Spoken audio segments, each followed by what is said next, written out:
মমতা বন্দ্যোপাধ্যায় প্রশংসায় মানিক সরকার।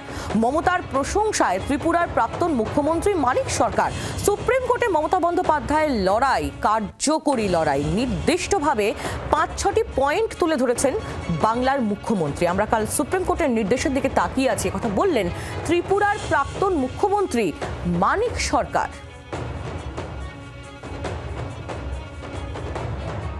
ভালোই তো তিনি গেছেন, মূল সমস্যাগুলো 6-7টা পয়েন্টে তিনি তুলে ধরেছেন।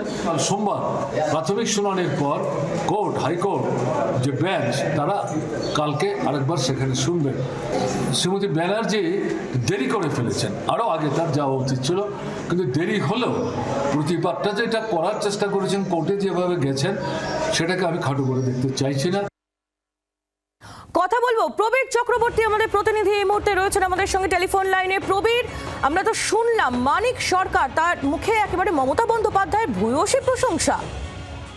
দেখো, সুপ্রিম কোর্টে মমতা বন্দ্যোপাধ্যায়ের যে অ্যাপিয়ারেন্স, সেই অ্যাপিয়ারেন্স দিয়ে এই রাজ্যে সিপিএম নেতারা যখন কার্যত কটাক্ষ করছেন যে মমতা বন্দ্যোপাধ্যায় কেন এত দেরি করে গেছেন, কেন তিনি এক্সিকিউটিভ হেড, তিনি কেন আগেই কেন যাননি, কেন তিনি কিছুটা লোকটা এখনো এই যখন সিপিএম এর রাজ্যের নেতারা বলছেন যে একেবারে, এবং তারই একটা ব্যাখ্যা আমরা মানিক সরকারের মুখেও শুনলাম প্রবীর।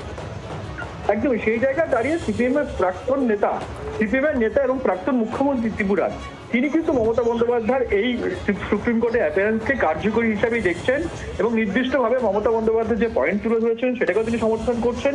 এবং মমতা বন্দ্যোপাধ্যায় একটু দেরি হলেও কিন্তু সুপ্রিম কোর্টে তার যাওয়াকে খাটো করে দেখতে চাইছেন না প্রাক্তন মুখ্যমন্ত্রী ত্রিপুরা সিপিআইএম।